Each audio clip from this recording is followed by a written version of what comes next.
The Nerlin Nerds podcast is brought to you by What Lola Wants. Go to WLWPrivateChefs.com for information to reserve top quality chef and restaurant services in the Chicagoland area.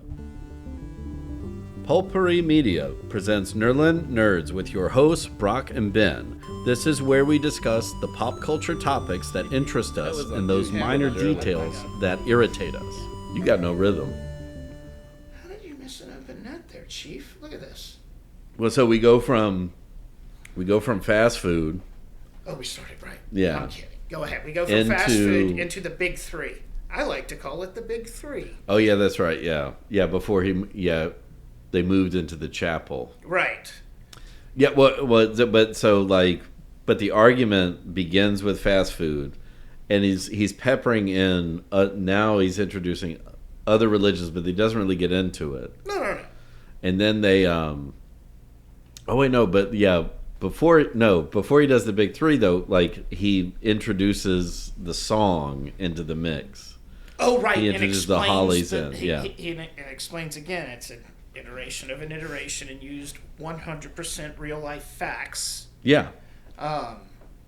Radiohead was after the Hollies. Yeah, Creep. Yeah. Right. And then I didn't know the third one. Right. Yeah. I don't listen to Lana Del Rey. Yeah, I'm not me hip, either. but I didn't even know her name. Yeah. I couldn't pick her out of a lineup. It didn't matter. But it is fascinating, in the real life scenario. One band is sued and gives up royalties to the originating band, and then somebody rips off the ripoff. Correct. And the band that ripped off the original band sues them. Yeah. Yeah. So it's just ripple effect. Yeah. Although I think Radiohead were like, we fucked up. Well, and, most likely, too, it's like, well, whatever money they get from Lana Del Rey. They're going to filter it down, too. Yeah, it goes on back to the Hollies. See, that's how trickle-down economics work. Well, yeah. At any rate, we're not getting that. We did that already. So... No, I was going to say it's like... but he plays the song twice? Yeah. The Hollies version. Yeah, the weird part was... Because he was like, you heard this song before? And she was like, But the first time it wasn't the full song. It was like, it got cut off or something. And then the second time they actually do play like the full song. It's a great song. You heard it before. She was like, literally. I laughed. I was like, perfect. Thank you for calling him out on that. Yeah. Then, did he open the curtain before he threw the books on the table? No. Yes, he did. Yes. No, he didn't. Yeah. No, he did. No, because, then first he does the big three. Right. And then pulls out all their different books. What was it? Judaism, Christianity, and Islam. Okay. And Thank you. I didn't want to say those wrong. And then he puts the Book of Mormon on top of the Bible in the middle. And then that's when he moves into the board game. Right. And he places... So the landlord next to Judaism, Monopoly next to the what Bible. What everybody knows as today. And then and then whatever that speed Monopoly was next to. An iteration of Monopoly. Yeah, which that's the closest thing to a real dig in the movie on something, and that you're calling Islam the new flashy version. Right, and he called Christianity the most popular one because he's played by blah blah blah all over the world in all these countries. So he set it up and was like, there you go, that's Christianity all over the world. People recognize it. But I didn't even why is Judaism is did I say that right? Is the new hipster? Is that what it is? I guess it could be, yeah. So then he takes the big three. And then that's when he opens up the thing, and it has pictures, paintings of all, hundreds of religions that all have offshoots. Right.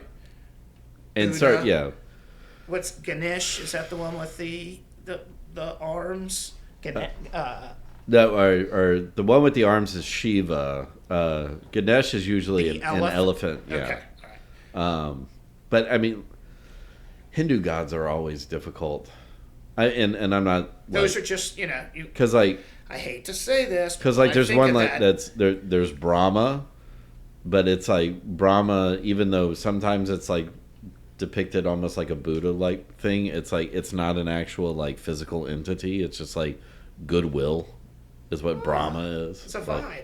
Right, exactly. Yeah. Fucking right. So it's not that it's a bad like these things aren't bad. I mean, but you go in like So if you fuck with Brahma, then Shiva comes up and bitch slaps you with 6 hands. Like I had it.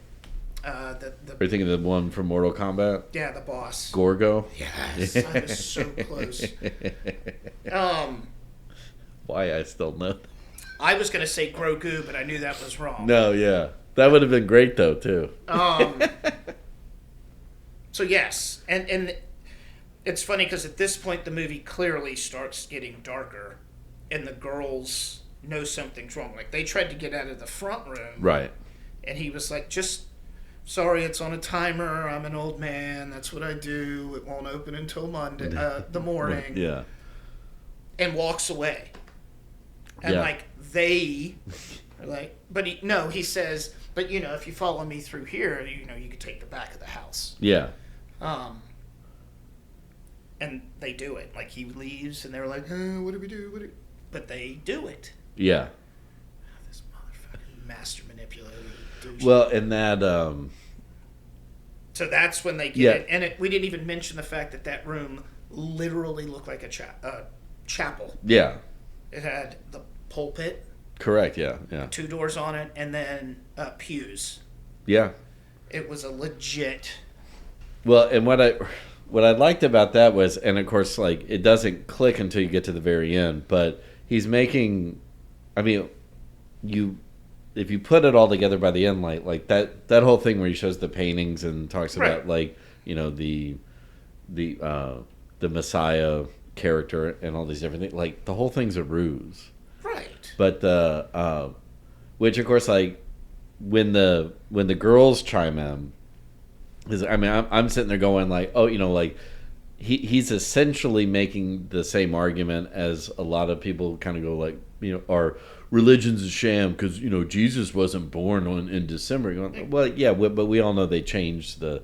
Right. And again, I'm not sitting there going like, I'm not going to attest to the birth of Christ, but it's like it's accepted understanding now. Like it's not a mystery to anybody that they changed it to match the pagan the winter solstice calendar. Right. I mean, like, and now the whole world. Same as why when he rises, it's an Easter during springtime. Like that's not a coincidence, folks. It was a change of convenience for the. That's exactly right. But anyway, again, we're going by get off that high horse. But yeah, I mean, just like. But that's what like Hugh Grant is. He's like, he's that drunk atheist at the party. Like, okay, we get it, guy. Making super valid points. Yeah, but like ones we all know. Right. Well. Yes. Yeah. The most of us. Or obvious points. Yeah. Going like, yes. Okay, sure. Right. We know that. We get it. But like, he kept saying, what's the ultimate religion? What he kept saying, like, oh, if you follow me here, I'll show you the one true religion. One true religion, that's what it is. Before we get there, he made them choose a door. Correct. Belief or disbelief. And they got to open them both before he closed them again. So yeah. I guess he knew because he was right. Yeah, I'm not trying to get to the ending too quick, but yeah, I mean, like when you look back on it, and he's like, "Oh, I knew exactly what you all were going to do." Right. And where she, like one of them, it's like the one who you think would be the doubter is the true believer, and the one that you think is the true believer is the one that's doubting. So, and part of me was like. The blonde, Sister Paxson, and I'm probably getting those reversed. At first I was like, she's only doing that thinking that he's lying to her. Right. So she's going to be like, it's inconceivable. So I know that you would think that I have the poison when really you have the poison. But you would be smart enough not to trust a Sicilian. Yeah. That's what that was. Where's it like... You don't do a land war in Asia. Exactly. In the winter. Thump. And that's how that conversation. But again, I think. Yeah, but I mean, he was the Dread Pirate Roberts. He had both cups poisoned. Right. Because we find this out shortly that all roads lead to one place. Yeah. Some dungeon. And yeah, the fucking pie scene. That's when the movie got dark, creepy. Yeah. Because like he let them fumble about down there. Yeah. What made them? Oh no, the thing showed up. The prophet. Right. Yeah. Well, yeah. I mean, it was. Yeah. They heard a rustling. The prophet. Yeah, and then, oh man. But it came in and it like laid down in some fucking alien. Right, and like did like prayer hands behind her back and was and making odd noises. Yeah, that was, and he's the one who brought the pie down. No, remember she came out holding it. Oh, and then she sat down and ate it. Right, yeah. Okay, because at first you're supposed to go, oh, look, it's the wife. Yeah. Now it's the prophet. Yeah, well, so that's what I was thinking. Yeah, the whole time was that, yeah, he's got, like, the prophet is his wife. Right, that's what I was thinking, too. And that... Boy, did that freak me out. What were they trying to do?